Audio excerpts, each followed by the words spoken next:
पिछले वीडियो में हमने देखा कि जब हम 100 को गुणा करते हैं 10 से तो हमें मिलते हैं 1000। और जब 1000 को हम गुणा करते हैं 10 से तो हमें मिलते हैं 10,000। और 10,000 को जब हम 10 से गुणा करते हैं तो हमें मिलता है लाख। और लाख को 10 से गुणा करने पर हमें मिलते हैं 10 लाख। और जब हम इसके भी आगे बढ़ते हैं और जब 10 लाख को हम गुणा करते हैं 10 से तो हमें मिलते हैं 1 करोड़। ये है हमारा भारतीय सिस्टम, जहां पर हमने देखा था कि एक के आगे 3 शून्य, ये 4 अंकों की संख्या होती है 1000। एक के आगे 5 शून्य, ये 6 अंकों की संख्या होती है लाख। और 1000 को जब हम यहां पर गुणा करते हैं 100 से तो हमें मिलते हैं 1 लाख, यानी कि 100,000 बराबर होते हैं 1 लाख के।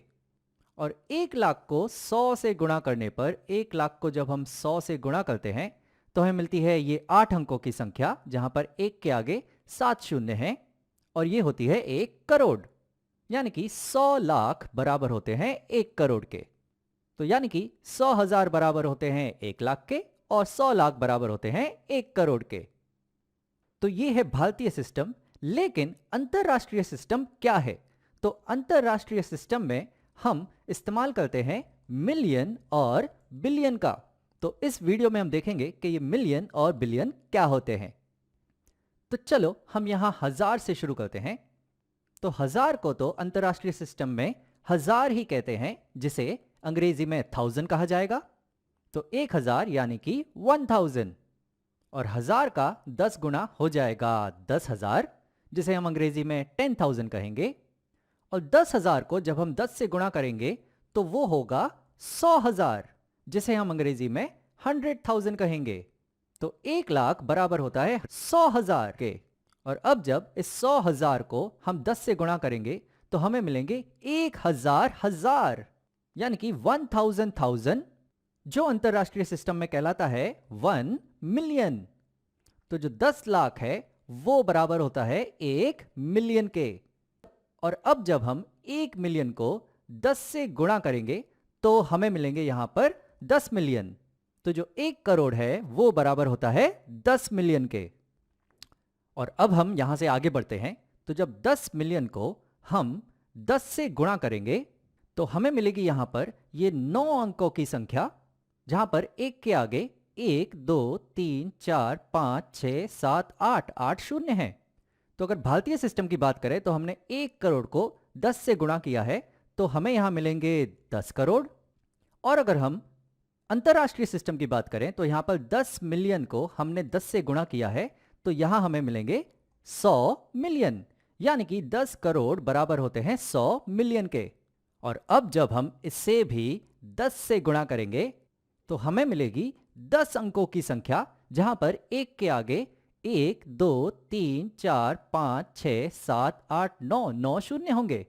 तो भारतीय सिस्टम में हमने 10 करोड़ को 10 से गुणा किया है तो हमें यहां मिलेंगे 100 करोड़।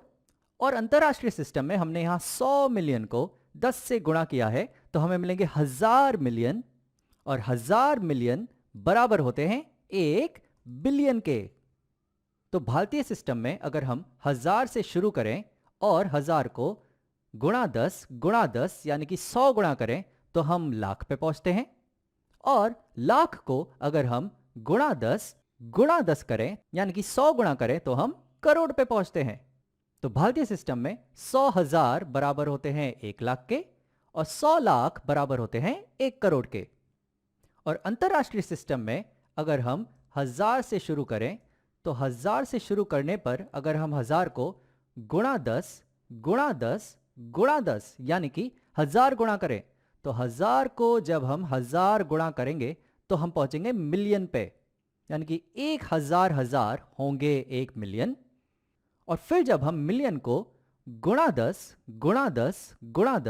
यानी कि 1000 गुणा करें तो मिलियन को 1000 से गुणा करने पर हम पहुंचेंगे बिलियन पर, यानी कि 1,000 मिलियन बराबर होंगे 1 बिलियन के। तो संक्षिप्त में भारतीय सिस्टम में 100,000 होते हैं 1 लाख और 100 लाख होते हैं 1 करोड़।